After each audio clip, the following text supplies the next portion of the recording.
ಅವರೆಲ್ಲ ನಮ್ಮ ಗೆಳೆಯರು. ಸಹಜವಾಗಿ ಅವನಿಗೆ ಆಸೆ ಇತ್ತು. ನಾವು 3 ಆಕಾಂಕ್ಷಿಗಳು ಇದ್ವಿ. 3 ಇಬ್ಬರಿಗೆ ಅವಕಾಶ ಸಿಕ್ಕೈತೆ.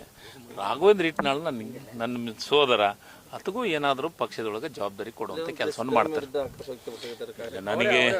ನನಗೆ ಯಾರ ಬಗ್ಗೆ ಆಕ್ರೋಶ ವ್ಯಕ್ತಪಡಿಸ್ಯಾರ ಅನ್ನೋದು ನನಗೆ ಮಾಹಿತಿ ಇಲ್ಲ.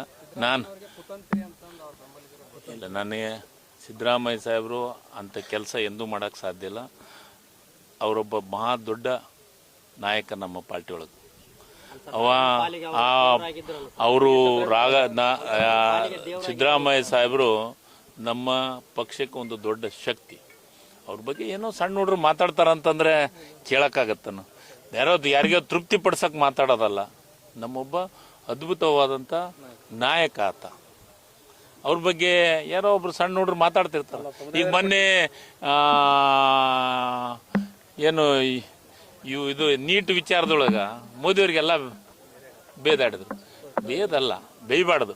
ಅನ್ಯಾಯ ಆಗಿದ್ದು ಅವರು ಇಲ್ಲರಿ. ನಿಮಗೆ ಇನ್ನೂ ಒಂದು ನೀಟ್ದೊಳಗೆ ಮಾತಾಡೋದವರು BJPಯ ಕಾರ್ಯಕರ್ತರು. ಅವರು ID ಕಾರ್ಡ್ ತೋರಿಸಿದ್ರು, ಗೊತ್ತಿಲ್ಲ? ನೀವು ಮಾಧ್ಯಮದ ತೋರಿಸಿರಿ. ಯಾವುದು